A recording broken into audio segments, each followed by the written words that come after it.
Hi, I'm Dr. Paul Connolly and I'm a reader in the Centre for Atmospheric Science here at the University of Manchester.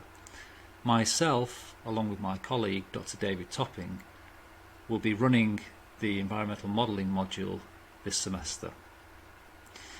I'm really excited to teach this course as I think you'll all learn a great deal about how the environment works by playing with the models and being able to see the results in near real time. In week 1 we need to get started with some basics, and also we need to get to grips with some so-called tools of the trade before we can start on the main modelling section. These tools that we'll learn are also transferable skills, and you'll be able to put these skills on your CV, which will improve your employability. So here are the contents of this presentation. First of all, I'll cover the syllabus and assessment, and then I'll talk about the main types of environmental model that we use on this course. I'll then talk about the tools of the trade that are needed to get us started, and specifically I'll talk about one called the Secure Shell web app, which hopefully you've all managed to install. If not, there's a video showing you how to do this on the main web page of this module. But Secure Shell app has two main programs.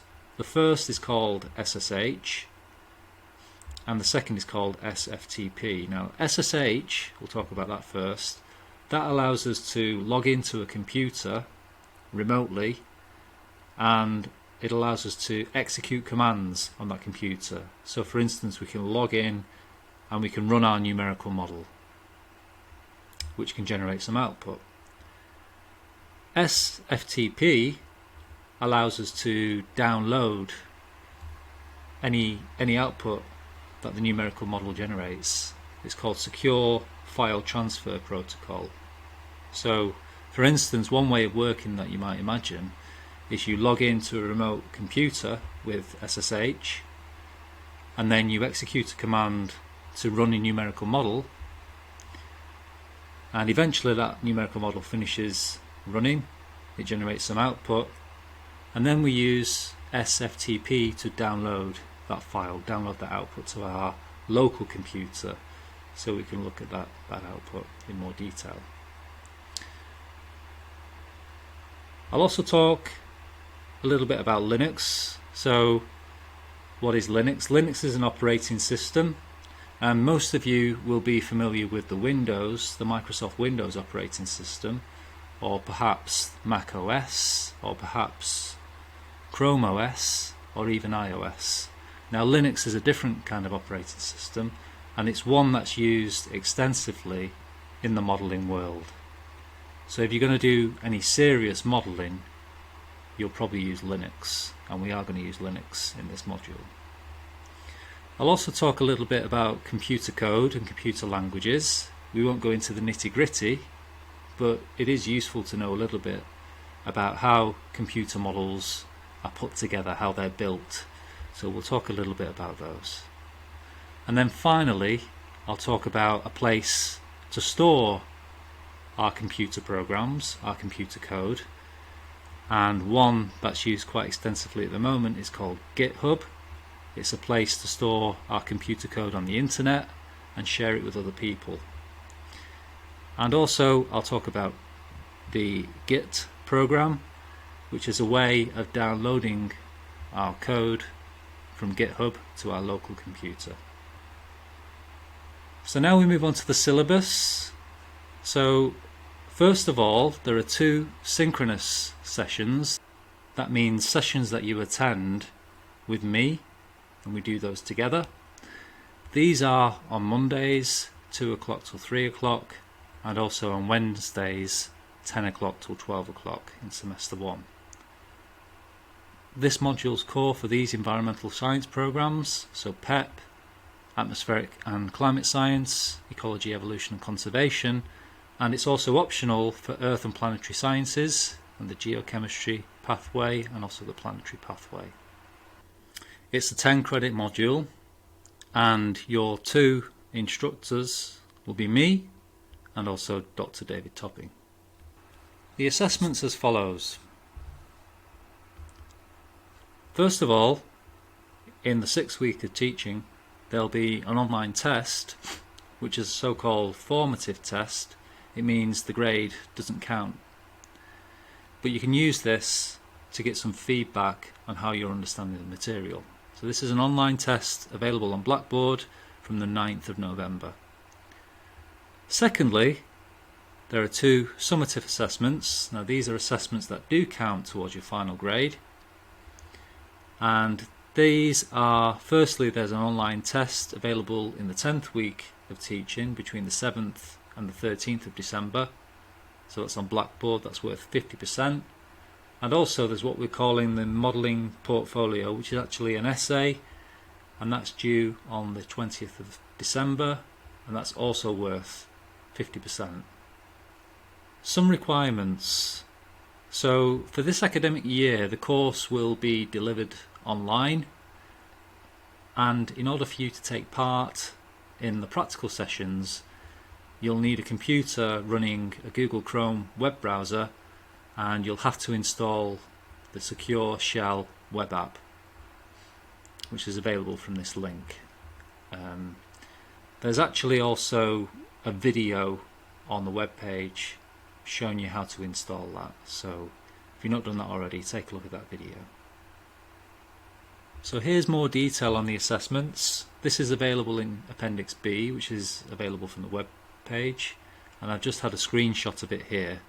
So basically the 3 assessments: one that doesn't count to your final grade, a week 10 summative assessment, a week 11 portfolio, it's an individual written assignment, and that's due by Sunday the 20th of December. So there are 2 real deadlines in week 10 and week 11. Strongly advise you to start planning the write-up of your essay well in advance. I would say make a start on it from at least week 9. There's more information available on the portfolio or essay, and that's on this next page. So here is a table, also available in Appendix B on the web link, and it gives details of what we expect you to achieve at each of the different degree class levels. And the idea of all of this is that really we want to aid your understanding of how the environment works by allowing you to play with the models and observe the output of your investigations in near real time. Here's some types of numerical model we will use, and firstly in week 2 we will use a model to simulate the motion of the planets in the solar system. So they orbit around the sun and they also interact with each other. There's some interesting effects which give rise to the ice ages actually. So we'll learn all about that. Now this kind of model solves a set of ordinary differential equations which you will have talked about in the Natural Science Toolkit last year with Dr. Topping. So we'll pick up on that again. Secondly, in week 4 we will use an empirical model to investigate how pollution moves in the atmosphere under different conditions. You'll find it's very dependent on how the temperature changes with height as to whether the pollution mixes rapidly, shown at the top here, or whether it mixes not so rapidly, shown in the middle, or whether it hardly mixes at all, shown at the bottom here. It's very dependent on the temperature profile, the vertical profile of temperature in the atmosphere. Thirdly, we will use a reduced dimension model in week 5 to simulate how hills can actually increase rainfall from clouds, like occurs over the Pennines in the UK, or even over Mount Tidy in Tenerife. This kind of model is called a single column model,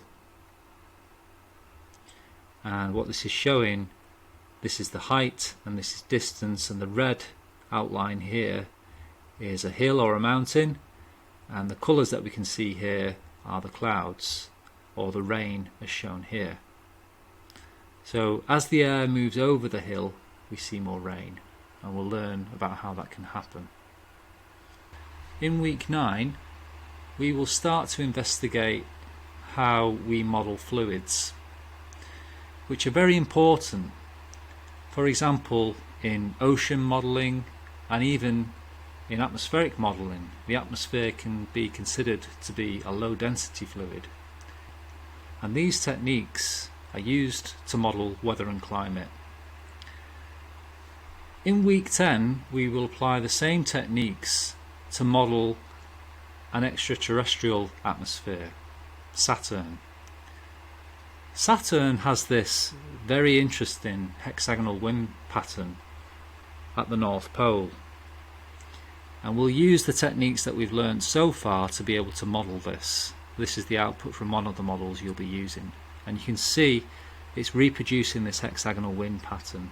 So we'll understand, or we'll aim to understand, what causes these hexagonal wind patterns. How does that happen? How can a fluid generate these polygons? When you think of a fluid, you think of vortexes, swirling motions, turbulent patterns. You don't think of straight lines like you find in polygons. Finally, in week 11 we will use a model called a large eddy simulation model to model convection. We will understand what governs whether the air is convectively unstable or stable in the atmosphere. So here we're showing some warm air rising and then meeting some warm air, so it stops rising. Why does that happen? In order to get started, we will need a toolkit so that we can use these new tools. The first I've already mentioned, it's called the Secure Shell web app, and it's shown here.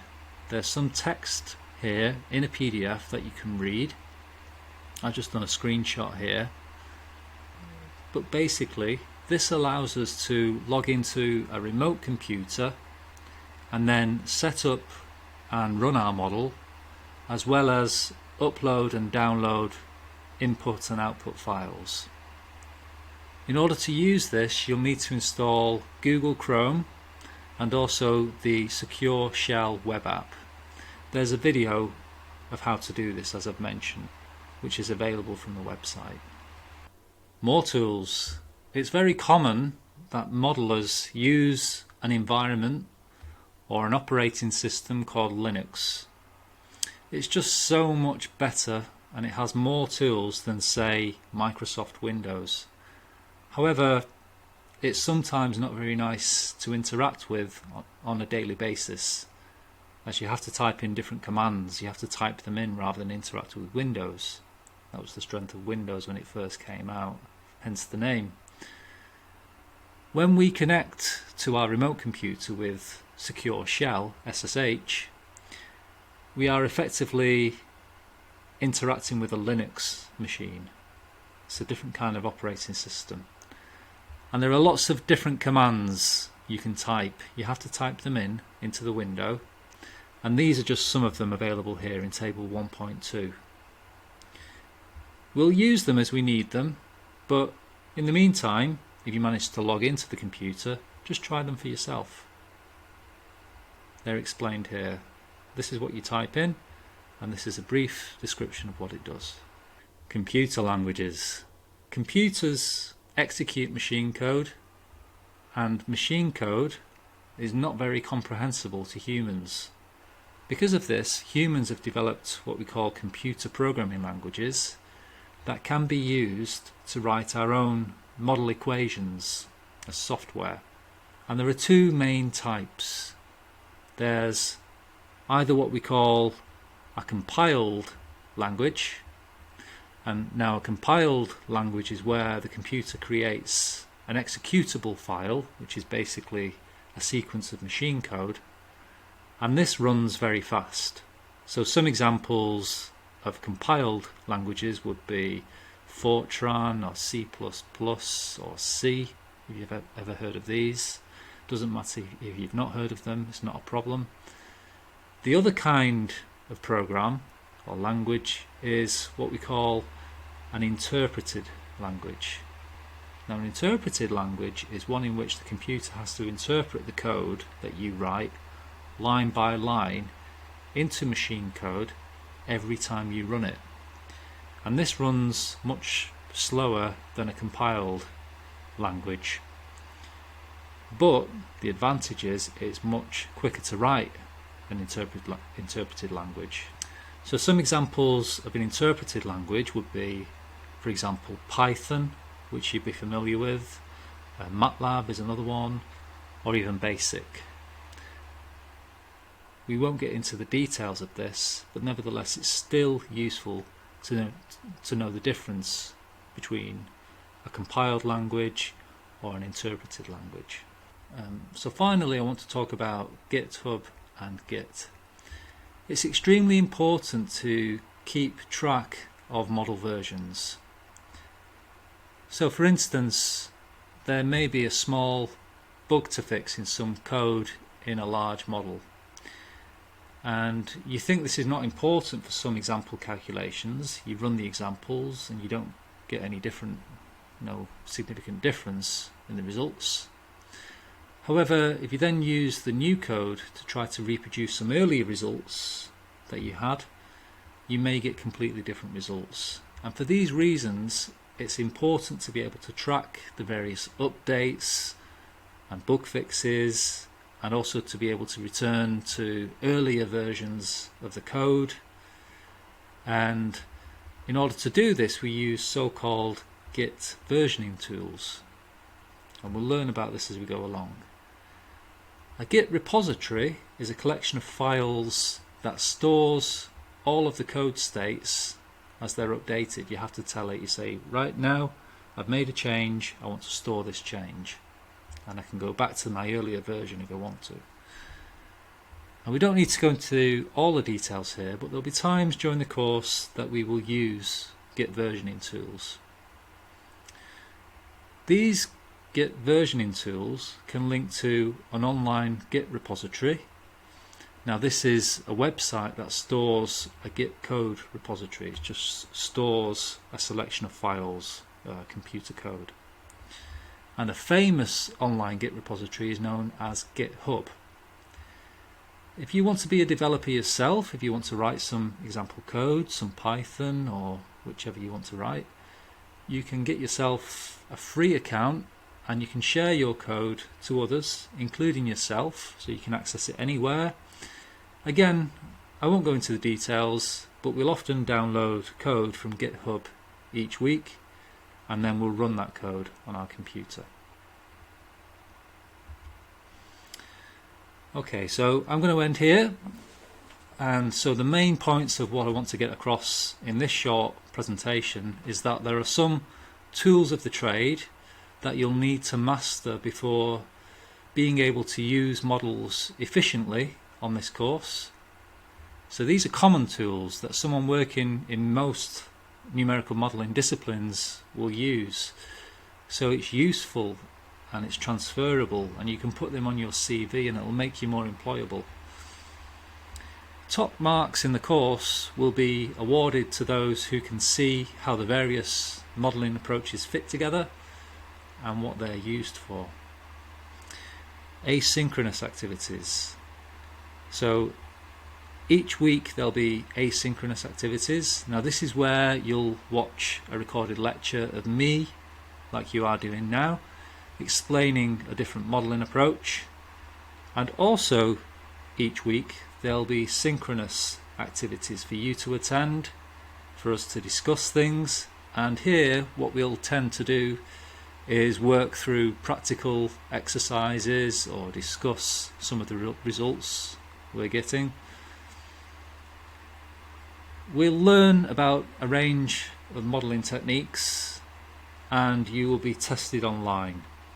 So there's an online Blackboard test, and also you'll be tested with a portfolio/essay which is due in at the end, and the full details are in Appendix B, which you can download from my webpage.